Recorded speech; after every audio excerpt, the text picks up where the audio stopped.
সম্মানিত হাজিরিন, লাইলাতুল কদর পাওয়ার জন্য সবচেয়ে বড় মাধ্যম হলো ইতিকাফ করা। ইতিকাফ হলো নিজের দুনিয়ার সমস্ত ব্যস্ততা ছেড়ে একমাত্র আল্লাহ তাআলা সন্তুষ্টির জন্য তার ঘরে এসে তার কাছে ধরা দেওয়া, তার কাছে বসে থাকা, যে আল্লাহ আমি আপনার দরবারে চলে আসছি, এবার লাইলাতুল কদর আমাকেই দিতেই হবে। আল্লাহ তাআলাকে বাধ্য করলে কোনো সমস্যা নেই। আমি এখন আমার বাবার কাছে গিয়ে যদি বলি যে আমাকে 100 টাকা দিতেই হবে, বাবা বলবে আমি দিব না, কি করতে পারবো? কারণ বাবা বলার অধিকার আছে। আর আপনি যদি আল্লাহ তাআলার কাছে গিয়ে বলেন আল্লাহ আমি আপনার কাছে আসছি, আপনি মাফ করতে হবে, করে দিতে হবে, না হলে কোথায় যাব? আল্লাহ ছাড়া তো আর মাফ করতে ওয়ালা নেই। এই জন্য কেউ যদি আল্লাহ তাআলার কাছে এসে তার ঘরের মধ্যে বসে আল্লাহ তাআলার কাছে বলে যে আল্লাহ আমি আপনার কাছে আসছি, আপনার ঘরে আসছি, আপনি আমার গুনাহ মাফ করে দিতে হবে, আমাকে লাইলাতুল কদর নসিব করতেই হবে, অবশ্যই আল্লাহ তাআলা আপনাকে লাইলাতুল কদর নসিব করবে। এই ইতিকাফ আমরা সাধারণ একটা গুরুত্বপূর্ণ ইবাদত মনে করি, এটাকে একটা গুরুত্বপূর্ণ ইবাদত মনে করি। এলাকার মধ্যে যারা মুরব্বী আছে, ঘরে কাজ দেয়, এরাই শুধু ওরা ইতিকাফ করে। এই ইতিকাফ প্রত্যেকের উপর এটা ফরজ, এটা ফরজে কিফায়ার মতো, প্রত্যেকের উপর ফরজ। হ্যাঁ, যদি সমাজের একজন আদায় করে তো প্রত্যেকের পক্ষ থেকে এটা আদায় করে। রমজানের শেষ দশকে ইতিকাফ করা। বুখারী শরীফের হাদিসের মধ্যে আছে قال رسول الله صلى الله عليه وسلم أما عائشة الصديقة বলেন إذا دخل العشر شد مئزره وأحيا ليله وأيقظ أهله। নবী সাল্লাল্লাহু আলাইহি ওয়াসাল্লাম রমজানের শেষ দশক যখন চলে আসতেন, নবীজি তার এই লুঙ্গিটাকে শক্ত করে বেঁধে রাখতেন তথা ইবাদতের জন্য পরিপূর্ণ প্রস্তুতি নিতেন। আম্মা জান বলেন ওয়াহিয়া লাইলাহু, নবীজি সারা রাত জেগে জেগে ইবাদত করতেন। ওয়াইকাযা আহলাহু, নবীজি তার পরিবারের সদস্যদেরকে জাগিয়ে দিতেন, ওঠো ওঠো তোমরা ইবাদত করো।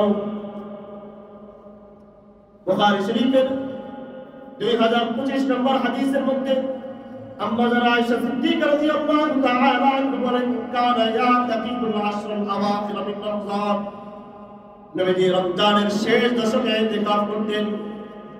আরেক হাদিসের মধ্যে বলেন কানা ইয়াতাকিবু কুল্লা রমাযান 10 আইয়াম, নবীজি প্রত্যেক রমজানের 10 দিন ইতিকাফ করতেন। ফালাম্মা উবিদা ফালাম্মা আকুল্লাযী উবিদা ফীহি ইআতাকাফা 20 ইয়াওমান, যে বছর নবীজি ইন্তেকাল করলেন ওই বছর নবীজি 20 দিন ইতিকাফ করলেন। এক রমজানে নবীজি 10 দিন ইতিকাফ করলেন। যে বছর নবীজি ইন্তেকাল করেন তো ওই বছর নবীজি 20 দিন ইতিকাফ করলেন। অপর একটা হাদিসের মধ্যে আবু সাঈদ খুদরি রাদিয়াল্লাহু তাআলা আনহু বলেন আমরা নবীজির সাথে রমজানের প্রথম 10 দিন ইতিকাফ করলাম। নবীজি বললেন যে হে আমার সাহাবীরা শুনো, আল্লাহ তাআলার পক্ষ থেকে জিবরিল আমিন আসলেন, তিনি বললেন ইয়া রাসূলুল্লাহ আপনি যে লাইলাতুল কদরকে তালাশ করতেছেন এটা এই 10 দিনে নাই, পরের 10 দিনে। নবীজি এরপরে 10 দিন ইতিকাফ করলেন, 20 দিন টোটাল হয়ে গেল। এরপরে জিবরিল আমিন বললেন ইয়া রাসূলুল্লাহ আপনি যে লাইলাতুল কদরকে তালাশ করতেছেন অবশ্যই সেটা রমজানের শেষ দশকে। নবীজি এরপর সাহাবীদেরকে বললেন হে আমার সাহাবীরা তোমরাও চলে আসো, লাইলাতুল কদর তালাশ করো। এরপরে নবীজি পুরো রমজান ব্যাপী ইতিকাফ করেছেন। আরেক হাদিসের মধ্যে আম্মা জান আয়েশা সিদ্দিকা রাদিয়াল্লাহু তাআলা বলেন কানা ইয়াতাকিফুল আশরুল আওয়াখির মিন রমজান হাত্তা তাওয়াফাহুল্লাহ, নবীজি মক্কা থেকে মদিনায় যাওয়ার পরে একদম মৃত্যুর আগ পর্যন্ত নবীজি টানা ইতিকাফ করেছেন। এরপরে নবীজির ইন্তেকালের পরে নবীজির স্ত্রীরা তারা তাদের ঘরের মধ্যে ইতিকাফ করতেন। ইবনে মাজাহ শরীফের মধ্যে হাদিস উল্লেখ করা হয়েছে, হাদিসের মধ্যে উল্লেখ করা হয় নবীজি ইতিকাফের সম্পর্কে বলেন ইয়াকিফুজ যুনুব, যে ব্যক্তি ইতিকাফে গিয়ে গুনাহ থেকে বিরত থাকে কানা কাআমিলিল হাসানাতি কুল্লিহা, একজন নেককার শুধুমাত্র ইবাদত করার কারণে, নেককার ব্যক্তি ইবাদত করলে যে পরিমাণ সওয়াব একজন ইতিকাফকারী মসজিদে গিয়ে শুধুমাত্র গুনাহ থেকে বিরত থাকার কারণে আল্লাহ তাআলা সেই পরিমাণ সওয়াব দিবেন। মাজমা জাওয়ায়েদ কিতাবের মধ্যে উল্লেখ করা হয়েছে, আল্লাহ রাসূল বলেন, মান ইয়াতাকাফা ইয়াওমান ইবতিগা ওয়াজহিল্লাহ, যে একদিন শুধুমাত্র একটা দিন আল্লাহ তাআলা সন্তুষ্টির জন্য ইতিকাফ করলো, একদিন শুধু আল্লাহ তাআলা সন্তুষ্টির জন্য ইতিকাফ করলো, কানা বাইনাহু ওয়া বাইনান নার সালাসা ফারাদি, আল্লাহ তাআলা তার এবং জাহান্নামের মধ্যে 3 খন্দক পরিমাণ দূরত্ব তৈরি করে দিবেন। এক খন্দক সম পরিমাণ আসমান এবং জমিনের দূরত্ব যে পরিমাণ, এক খন্দক সম পরিমাণ দূরত্ব হলো আসমান এবং জমিনের দূরত্ব।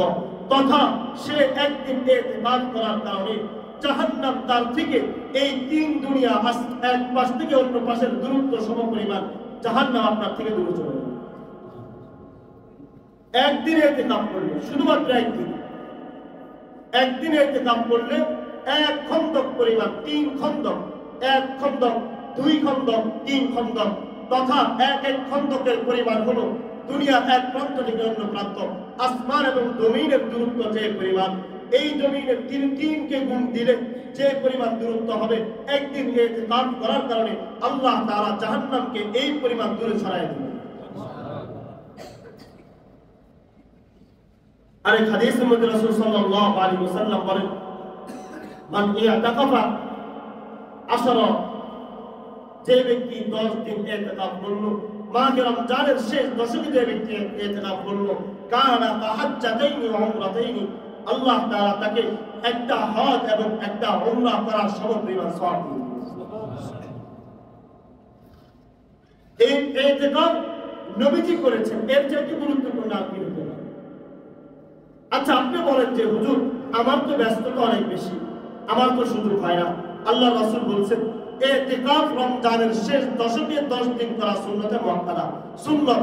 আপনার যদি সুযোগ না হয়, আপনি 1 দিন করেন, আপনি 2 দিন করেন, আপনি 3 দিন করেন, আপনার চাকরিটা তো 25 রমজানে শেষ হয়ে যাবে। আপনি 2 দিন মসজিদে এসে ইতিকাফ করেন, আপনি সম্ভব হলে 1 দিন ইতিকাফ করেন, সম্ভব হলে 5 দিন ইতিকাফ করেন, যতদিন সুযোগ হয় আপনি করেন। আপনার স্ত্রী করেন, আপনার ঘরের মধ্যে আপনার ছেলের বউ আছে ঘরের কাজ করার মতো, আপনার স্ত্রীকে ইতিকাফে বসাই দেন। আম্মা যারা আয়েশা সিদ্দিকা সহ সকল উম্মাহাতুল মুমিনিনের ইতিকাফ করতেন। এজন্য আমরা যারা সুযোগ আছে, আপনি এখন পারতেছেন না, অনেকের চাকরি আছে, এজন্য আপনি চাকরি শেষ কয়েকদিন পরে ছুটি হয়ে যাবে, আপনি সম্ভব হলে 1 দিন হলেও ইতিকাফ করেন। এখন আমাদের পরিস্থিতি এমন যে গ্রামগঞ্জের মধ্যে লোক ভাড়া করে তারপরে ইতিকাফে লোক বসাতে হয়। আলহামদুলিল্লাহ, শুধু আমাদের এই এলাকার ভিতরে, অত্র এলাকার মধ্যে সবচেয়ে ইতিকাফকারী লোক সংখ্যা বেশি আমাদের মসজিদ, আর কোন মসজিদে এত বেশি লোক হয়। তো এটা ইতিকাফের যাদের সুযোগ আছে, এটা শুধুমাত্র মুরব্বীদের দায়িত্ব এরকম নয়, এটা যুব শ্রেণীর ভাইদের জন্য দায়িত্ব, তাদেরও ইতিকাফ দরকার, তাদেরও লাইলাতুল কদর প্রয়োজন। এজন্য আমরা নিয়ত করি যে আমরা রমজানের শেষ দশকে ইনশাআল্লাহ আজকে সন্ধ্যার আগে, আজকে একদম সূর্য ডুবার আগে আমরা সকালে মসজিদে চলে আসব। আমাদের একটা বিছানা নিয়ে আসব, একটা কোরআন শরীফ নিয়ে আসব, বেশি কিছু আনার দরকার নাই। শুধুমাত্র এখানে বসে ইতিকাফ করব আল্লাহ তাআলা সন্তুষ্টির জন্য। দুনিয়ার সমস্ত ব্যস্ততা ছেড়ে আসব। এখানে এসে আপনি ঘরের হিসাব করতেছেন, বাড়ি ভাড়া কত টাকা হচ্ছে আপনি সেটা হিসাব করতেছেন, কাকে জামা কাপড় দিচ্ছেন না দিচ্ছেন সেটা হিসাব করতেছেন। তা আপনার ঘর আর এখানের মধ্যে পার্থক্য রয়েছে। ইতিকাফটা হলো একটা আয়নার মতো, আয়না।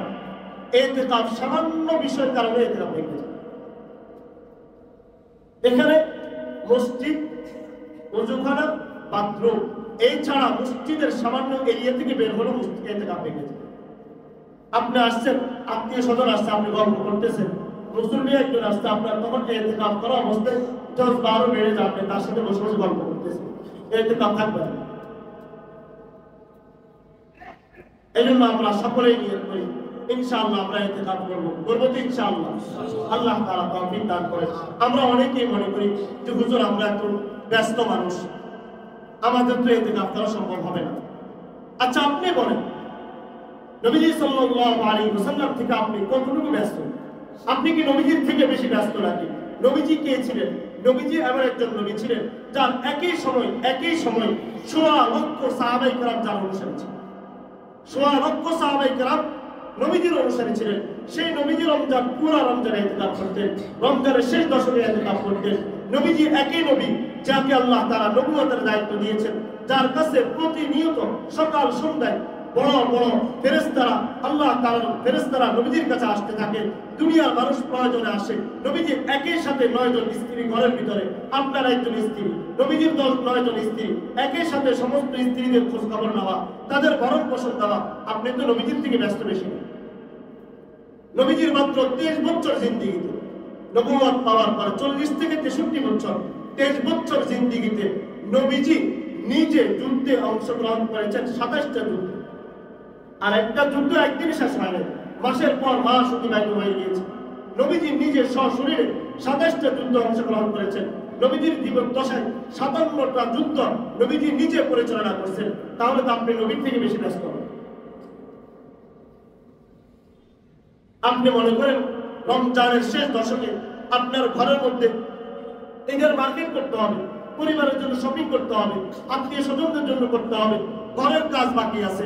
আপনি উপরের ঘরটাকে সাজাইতেছেন, এটা যেরকম আপনার ঘর, আরে কবরের নিচে আপনার মাটির নিচে যে ঘর, এটাও তো আপনার ঘর। আপনি এটাকে সাজান, কিন্তু নিচেরটাকে সাজানোর কোনো চিন্তা নাই। আপনি মনে করেন যে আল্লাহ তাআলা আপনাকে সময় দিবে। হ্যাঁ বান্দা, তুমি কিছু সময় এখন উপরের ঘর সাজাও, এরপর আখিরাতের ঘরটা সাজাও, এরপর তুমি কবরের ঘরটা সাজাও। আল্লাহ তাআলা তো আপনাকে দুটা সময় একসাথে দিবে না। একই সাথে উপরের ঘরকেও সাজাতে হবে, একই সাথে নিচের ঘরকেও সাজাতে হবে, একই সাথে আপনার বিল্ডিংটাও তৈরি করতে হবে, আর একই সাথে কবরের ঘরটাকেও বিল্ডিং করতে হবে। তাহলে নবীজির থেকে তো আমরা বেশি ব্যস্ত। আপনি বলেন আপনার অনুসারী কয়জন আছে? একই সাথে অনলাইন ছিল না, নেট ছিল না, তখনকার যুগে 1.5 লক্ষ সাহাবায়ে কেরাম নবীজির কাছে আসতেন, দৈনন্দিন আসতেন, সকাল বিকাল আসতেন। জিবরিল আমিন নবীজির কাছে আসতেন, কোরআন নাজিল করতেন। যখন কোরআন নাজিল হতো, নবীজির চেহারা মোবারক এভাবে ঘাম এখানে পড়তে থাকতো, নবীজি ভয়ে থরথর করে কাঁপতেন। জিবরিল আমিন প্রতিনিয়ত নবীজির কাছে আসতেছেন, নবীজি কোরআন তেলাওয়াত করতেছেন। রমজানের প্রতি রাতে রাতে এক এক খতম কোরআন নবীজি জিবরিল আমিনকে শোনাইতেন। তাহলে নবীজির থেকে ব্যস্ততা আপনি আর আমি বেশি। এজন্য ব্যস্ততা আমাদের অজুহাত না। এজন্য দেখুন, ঘর যেরকম সাজাই, আখিরাতের ঘরটাকেও সাজাতে হবে। এই আখিরাতের ঘর সাজানোর জন্য আল্লাহ তাআলা আমাকে আর আপনাকে পুনরায় আবার সময় দিবেন না। লাইলাতুল কদর তালাশের সবচেয়ে বড় মাধ্যম হলো ইতিকাফ। আল্লাহ তাআলার ঘরে আসা, আল্লাহ তাআলার ঘরে এসে আল্লাহ তাআলার কাছে ইবাদত বন্দেগী করা, রোজা জারি করা, বেশি বেশি ইস্তিগফার পাঠ করা। আর আমরা যারা ইতিকাফ করতে পারবো না, অন্তত এই লাইলাতুল কদরে বেজর রাত্রি 5টা রাত্রিতে আপনি অন্তত 4 রাকাত করে 2 রাকাত করে লাইলাতুল কদরের নিয়তে 4 রাকাত নফল নামাজ পড়েন। তাহাজ্জুদ নামাজগুলো পাবন্দির সাথে আদায় করেন। অন্তত 10 টাকা করে হলেও আপনি কোনো গরিব অসহায় মিসকিনদেরকে দান করেন।